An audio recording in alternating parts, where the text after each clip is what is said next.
Hi, എല്ലാവർക്കും പ്ലൂട്ടോയുടെ പുതിയൊരു വീഡിയോയിലേക്ക് സ്വാഗതം. അപ്പോൾ നമ്മൾ നോക്കാൻ പോകുന്നത് നമ്മുടെ സിവിൽ പോലീസ് ഓഫീസർ റിലേറ്റഡ് ആയിട്ടുള്ള സ്പെഷ്യൽ ടോപ്പിക്കിൻ്റെ കുറച്ച് ക്വസ്റ്റ്യൻസ് ആണ്. അപ്പോൾ നിങ്ങളത് ജസ്റ്റ് ഒന്ന് കേട്ടിരിക്കുക. ഇമ്പോർട്ടൻ്റ് ആണ് എന്ന് തോന്നുന്നത് നിങ്ങൾ എഴുതിയെടുക്കുക. അപ്പോൾ നമുക്ക് ഒന്നാമത്തെ ചോദ്യം നോക്കാം. ഒരാളുടെ കൈവശത്തിലിരിക്കുന്ന വസ്തു അയാളുടെ അറിവോ സമ്മതമോ ഇല്ലാതെ മറ്റൊരാൾ എടുക്കുന്നതിനെ മോഷണമായി കണക്കാക്കുന്നു എന്ന് പറയുന്ന IPC വകുപ്പ് ഏതാണ്? അത് IPC വകുപ്പ് സെക്ഷൻ 378 അപ്പോൾ ഒരാളുടെ കൈവശത്തിലിരിക്കുന്ന വസ്തു അയാളുടെ അറിവോ സമ്മതമോ ഇല്ലാതെ മറ്റൊരാൾ എടുക്കുന്നതിനെ മോഷണമായി കണക്കാക്കുന്നു എന്ന് പറയുന്ന IPC വകുപ്പ് ഏതാണ്? IPC 378. അപ്പോൾ ഒന്നുകൂടി പറയാം. ഒരാളുടെ കൈവശത്തിലിരിക്കുന്ന വസ്തു അയാളുടെ അറിവോ സമ്മതമോ ഇല്ലാതെ മറ്റൊരാൾ എടുക്കുന്നതിന് എന്തെന്ന് പറയുന്നു? മോഷണമായി കണക്കാക്കുന്നു എന്ന് പറയുന്ന IPC വകുപ്പ് ഏതാണ്? അത് 378. നമ്മൾ ഒരു ചോദ്യം 3 പ്രാവശ്യം പറയും, എന്നിട്ട് ലാസ്റ്റ് എന്ത് ചെയ്യും? നമ്മളതിനെ റിപ്പീറ്റ് ചെയ്ത് ഒരു പ്രാവശ്യം കൂടെ പറയും. എന്നാൽ മാത്രമേ നമുക്കത് കറക്റ്റായിട്ട് ഓർത്ത് നിൽക്കുള്ളൂ. അടുത്ത ചോദ്യമാണ്, കേന്ദ്ര ഗവൺമെൻറ് പ്രസിദ്ധപ്പെടുത്തിയിട്ടുള്ള ലഹരി മരുന്ന് പട്ടികയിൽപ്പെട്ട വസ്തുക്കളുടെ ഉപഭോഗത്തിനുള്ള ശിക്ഷ NDPS നിയമത്തിലെ ഏത് വകുപ്പിലാണ് പറഞ്ഞിരിക്കുന്നത്? സെക്ഷൻ 27. അപ്പോൾ കേന്ദ്ര ഗവൺമെൻറ് പ്രസിദ്ധപ്പെടുത്തിയിട്ടുള്ള ലഹരി മരുന്ന് പട്ടികയിൽപ്പെട്ട വസ്തുക്കളുടെ ഉപഭോഗത്തിനുള്ള ശിക്ഷ NDPS നിയമത്തിലെ ഏത് വകുപ്പിലാണ് പറയുന്നത്? സെക്ഷൻ 27. ഒന്നുകൂടി പറയാം. കേന്ദ്ര ഗവൺമെൻറ് പ്രസിദ്ധപ്പെടുത്തിയിട്ടുള്ള ലഹരി മരുന്ന് പട്ടികയിൽപ്പെട്ട വസ്തുക്കളുടെ ഉപഭോഗത്തിനുള്ള ശിക്ഷ NDPS നിയമത്തിലെ ഏത് വകുപ്പിലാണ് ഉൾപ്പെടുത്തിയിരിക്കുന്നത്? സെക്ഷൻ 27. അടുത്ത ചോദ്യം, NDPS നിയമത്തിലെ 31A വകുപ്പ് ഏത് തരം ശിക്ഷ നൽകുന്നതിനുള്ള സാഹചര്യം വ്യക്തമാക്കുന്നു? ഏതാണ്? വധശിക്ഷയാണ്. അപ്പോൾ NDPS നിയമത്തിലെ 31A വകുപ്പ് ഏത് തരം ശിക്ഷ നൽകുന്നതിനുള്ള സാഹചര്യമാണ് വ്യക്തമാക്കുന്നത്? വധശിക്ഷ നൽകുന്നതിനുള്ള സാഹചര്യമാണ് വ്യക്തമാക്കുന്നത്. അപ്പോൾ NDPS നിയമത്തിലെ 31A വകുപ്പ് ഏത് തരം ശിക്ഷ നൽകുന്നതിനുള്ള സാഹചര്യമാണ് വ്യക്തമാക്കുന്നത്? വധശിക്ഷ നൽകുന്ന സാഹചര്യമാണ് വ്യക്തമാക്കുന്നത്. അടുത്ത ചോദ്യം, വിവരാവകാശ നിയമത്തിൻ്റെ 11ാം വകുപ്പ് എന്തുമായി ബന്ധപ്പെട്ടിരിക്കുന്നു? മൂന്നാം കക്ഷി വിവരങ്ങളുമായിട്ട് ബന്ധപ്പെട്ടിരിക്കുന്നു. അപ്പോൾ വിവരാവകാശ നിയമത്തിൻ്റെ 11ാം വകുപ്പ് എന്തുമായിട്ടാണ് ബന്ധപ്പെട്ടിരിക്കുന്നത്? മൂന്നാം കക്ഷി വിവരങ്ങൾ. ഒന്നുകൂടി, വിവരാവകാശ നിയമത്തിൻ്റെ 11ാം വകുപ്പ് എന്തുമായിട്ടാണ് ബന്ധപ്പെട്ടിരിക്കുന്നത്? മൂന്നാം കക്ഷി വിവരങ്ങൾ ആയിട്ട്.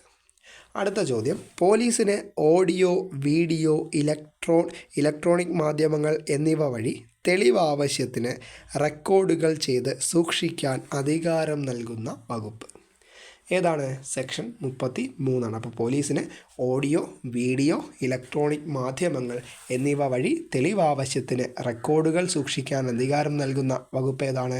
അത് സെക്ഷൻ 33. അപ്പോൾ പോലീസിന് ഓഡിയോ, വീഡിയോ, ഇലക്ട്രോണിക് മാധ്യമങ്ങൾ എന്നിവ വഴി തെളിവ് ആവശ്യത്തിന് റെക്കോർഡുകൾ സൂക്ഷിക്കാൻ അധികാരം നൽകുന്ന വകുപ്പ് ഏതാണ്? അത് സെക്ഷൻ 33. അടുത്ത ചോദ്യം, 3 വർഷം തടവ് ലഭിക്കുന്ന കുറ്റങ്ങൾക്ക് ജാമ്യം നൽകാമെന്ന് വിവരിക്കുന്ന IT ആക്ടിലെ വകുപ്പ് ഏതാണ്? സെക്ഷൻ 77B ആണ്. അപ്പോൾ 3 വർഷം തടവ് ലഭിക്കുന്ന കുറ്റങ്ങൾക്ക് ജാമ്യം നൽകാമെന്ന് വിവരിക്കുന്ന IT നിയമത്തിലെ വകുപ്പ് ഏതാണ്? അത് സെക്ഷൻ 77B ആണ്. അപ്പോൾ 3 വർഷം തടവ് ലഭിക്കുന്ന കുറ്റങ്ങൾക്ക് ജാമ്യം നൽകാമെന്ന് വിവരിക്കുന്ന IT നിയമത്തിലെ വകുപ്പ് ഏതാണ്? അത് സെക്ഷൻ 77B ആണ്.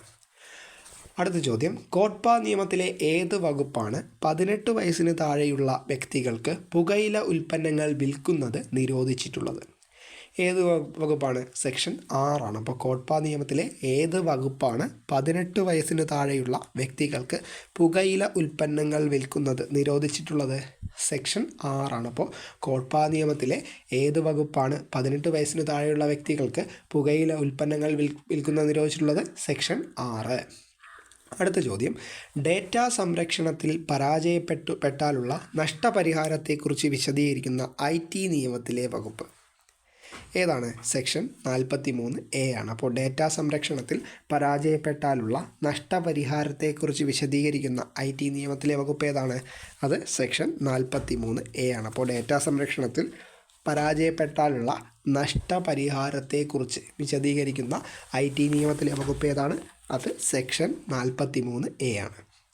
അടുത്ത ചോദ്യം, സൈബർ ടെററിസം കുറ്റകൃത്യമാണെന്ന് വിശദീകരിക്കുന്ന IT നിയമത്തിലെ വകുപ്പ് ഏതാണ്? സെക്ഷൻ 66F ആണ്. അപ്പോൾ സൈബർ ടെററിസം കുറ്റകൃത്യമാണെന്ന് വിശദീകരിക്കുന്ന IT നിയമത്തിലെ വകുപ്പ് ഏതാണ്? അത് 66. അപ്പോൾ നമ്മുടെ സൈബർ ടെററിസത്തെക്കുറിച്ച് പറയുന്ന IT നിയമത്തിലെ വകുപ്പ് ഏതാണ്? Section 66F. കമ്പ്യൂട്ടറുമായി ബന്ധപ്പെട്ട് മോഷ്ടിക്കപ്പെട്ട വസ്തുക്കൾ മനഃപൂർവ്വം സ്വീകരിക്കുന്നത് ശിക്ഷിക്കപ്പെടുന്നതാണ് എന്ന് വിശദീകരിക്കുന്ന IT നിയമത്തിലെ വകുപ്പ് ഏതാണ്? സെക്ഷൻ 66B ആണ്. അപ്പോൾ കമ്പ്യൂട്ടറുമായി ബന്ധപ്പെട്ട് മോഷ്ടിക്കപ്പെട്ട വസ്തുക്കൾ മനഃപൂർവ്വം സ്വീകരിക്കുന്നത് ശിക്ഷിക്കപ്പെടുന്നതാണ് എന്ന് പറയുന്ന IT നിയമത്തിലെ വകുപ്പ് ഏതാണ്? സെക്ഷൻ 66B ആണ്. അപ്പോൾ കമ്പ്യൂട്ടറുമായി ബന്ധപ്പെട്ട സാധനങ്ങൾ മോഷ്ടിച്ച് കൊണ്ടുവന്നിട്ട് അത് മനഃപൂർവ്വം അയാളിൽ നിന്ന് സ്വീകരിച്ചു കഴിഞ്ഞാൽ അത് ശിക്ഷിക്കപ്പെടുന്നതാണ് എന്ന് പറയുന്ന IT നിയമത്തിലെ വകുപ്പ് ഏതാണ്? അത് സെക്ഷൻ 66B ആണ്. അടുത്ത ചോദ്യം, IT നിയമത്തിലെ 43A വകുപ്പ് എന്തുമായി ബന്ധപ്പെട്ടിരിക്കുന്നു? ഡേറ്റാ സംരക്ഷണവുമായി ബന്ധപ്പെട്ടിരിക്കുന്നു. അപ്പോൾ IT നിയമത്തിലെ 43A വകുപ്പ് എന്തുമായിട്ടാണ് ബന്ധപ്പെട്ടിരിക്കുന്നത്? ഡേറ്റാ സംരക്ഷണം. ഗവൺമെൻറ് സർക്കുലറുകൾ വിവരം എന്നതിൻ്റെ പരിധിയിൽ വരുമെന്ന് വിശദമാക്കുന്ന വിവരാവകാശ നിയമത്തിലെ വകുപ്പ് ഏതാണ്?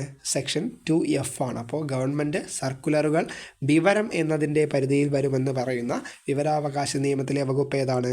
സെക്ഷൻ 2F ആണ്. അപ്പോൾ ഒന്നുകൂടി, ഗവൺമെൻറ് സർക്കുലറുകൾ വിവരം എന്നതിൻ്റെ പരിധിയിൽ വരുമെന്ന് പറയുന്ന വിവരാവകാശ നിയമത്തിലെ വകുപ്പ് ഏതാണ്? അപ്പോൾ ഒന്നുകൂടി നമുക്ക് റിപ്പീറ്റ് ചെയ്ത് നോക്കാം. ഒരാളുടെ കൈവശത്തിലിരിക്കുന്ന വസ്തു അയാളുടെ അറിവോ സമ്മതമോ ഇല്ലാതെ മറ്റൊരാൾ എടുക്കുന്നതിനെ മോഷണമായി കണക്കാക്കുന്നു എന്ന് പറയുന്ന IPC വകുപ്പ് ഏതാണ്? അത് സെക്ഷൻ 378 ആണ്. അടുത്ത ചോദ്യം, കേന്ദ്ര ഗവൺമെൻറ് പ്രസിദ്ധപ്പെടുത്തിയിട്ടുള്ള ലഹരി മരുന്ന് പട്ടികയിൽ വസ്തുക്കളുടെ ഉപഭോഗത്തിനുള്ള ശിക്ഷ NDPS നിയമത്തിലെ ഏത് വകുപ്പിലാണ് പറയുന്നത്? സെക്ഷൻ 27 NDPS നിയമത്തിലെ 31A വകുപ്പ് ഏത് തരം ശിക്ഷ നൽകുന്നതിൻ്റെ സാഹചര്യമാണ് പറയുന്നത്? വധശിക്ഷയെക്കുറിച്ചാണ് പറയുന്നത്. വിവരാവകാശ നിയമത്തിൻ്റെ 11ാം വകുപ്പ് എന്തുമായി ബന്ധപ്പെട്ടിരിക്കുന്നു? മൂന്നാം കക്ഷി വിവരങ്ങളുമായിട്ട് ബന്ധപ്പെട്ടിരിക്കുന്നു. പോലീസിന് ഓഡിയോ, വീഡിയോ, ഇലക്ട്രോണിക് മാധ്യമങ്ങൾ എന്നിവ വഴി തെളിവാവശ്യത്തിന് റെക്കോർഡുകൾ സൂക്ഷിക്കാൻ അധികാരം നൽകുന്ന വകുപ്പ് ഏതാണ്? സെക്ഷൻ 33 3 വർഷം തടവ് ലഭിക്കുന്ന കുറ്റങ്ങൾക്ക് ജാമ്യം നൽകാമെന്ന് വിവരിക്കുന്ന IT നിയമത്തിലെ വകുപ്പ് ഏതാണ്? അത് സെക്ഷൻ 77B ആണ്. കോട്ട്പ നിയമത്തിലെ ഏത് വകുപ്പാണ് 18 വയസ്സിന് താഴെയുള്ള വ്യക്തികൾക്ക് പുകയില ഉൽപ്പന്നങ്ങൾ വിൽക്കുന്നത് നിരോധിച്ചിരിക്കുന്നത്? സെക്ഷൻ 6 ഡേറ്റാ സംരക്ഷണത്തിൽ പരാജയപ്പെട്ടാലുള്ള നഷ്ടപരിഹാരത്തെക്കുറിച്ച് വിശദീകരിക്കുന്ന IT നിയമത്തിലെ വകുപ്പ് ഏതാണ്? സെക്ഷൻ 43A ആണ്. സൈബർ ടെററിസം കുറ്റകൃത്യമാണെന്ന് വിശദീകരിക്കുന്ന IT നിയമത്തിലെ വകുപ്പ് ഏതാണ്? സെക്ഷൻ 66F ആണ്. കമ്പ്യൂട്ടറുമായി ബന്ധപ്പെട്ട് മോഷ്ടിക്കപ്പെട്ട വസ്തുക്കൾ മനഃപൂർവ്വം സ്വീകരിക്കുന്നത് ശിക്ഷിക്കപ്പെടുന്നതാണ് എന്ന് പറയുന്ന IT വകുപ്പ് ഏതാണ്?